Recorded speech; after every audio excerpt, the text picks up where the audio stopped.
The UN Security Council has prepared a draft resolution that would pressure Myanmar to address Rohingya crisis.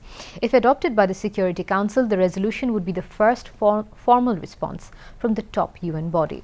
The proposed resolution, drafted by Britain and France, would call on Myanmar authorities to immediately cease military operations and allow Rohingya people to go back to Myanmar. Meanwhile, United Nations Human Rights Commissioner Zeid Ra'ad Al Hussein described that the war crimes against Rohingya people have reached Islamic State group-like proportions. Here is a report by Mahbub. The United Nations Security Council is weighing a draft resolution that would pressure Myanmar to address the violence that has driven hundreds of thousands of Rohingya Muslims to flee to Bangladesh. The proposed resolution, drafted by Britain and France, would call on Myanmar authorities to immediately cease military operations and allow Rohingya now living in makeshift camps in Bangladesh to return. The six-page draft does not threaten sanctions but proposes a series of concrete demands.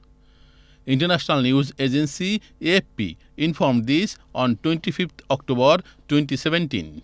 Diplomats, however, said the draft resolution would be the first formal response from the United Nations Security Council.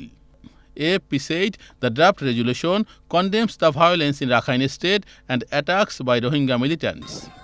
It calls on Myanmar to allow humanitarian aid workers and human rights investigators be allowed access to Rakhine State. It urges Myanmar to implement the recommendations of a commission led by former UN Chief Kofi Annan that said the Rohingya should be granted citizenship rights. Meanwhile, United Nations Human Rights Commissioner Zeid Ra'ad Al Hussein described the war crimes against Rohingya people same as the crimes by militant IS group. In an interview conducted by US radio NPR, Human Rights Commissioner Zeid Ra'ad Al Hussein revealed that the atrocities against Rohingya seemed like a textbook example of ethnic cleansing.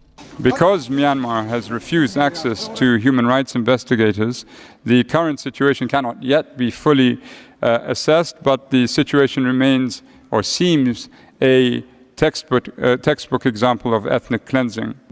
Besides, during an interview with Al Jazeera on 17th October 2017, Zeid Ra'ad Al Hussein blamed Myanmar army for the Rohingya crisis. Today, I received further information that what we're seeing in northern Rakhine is still continuing. What we have been seeing is still continuing.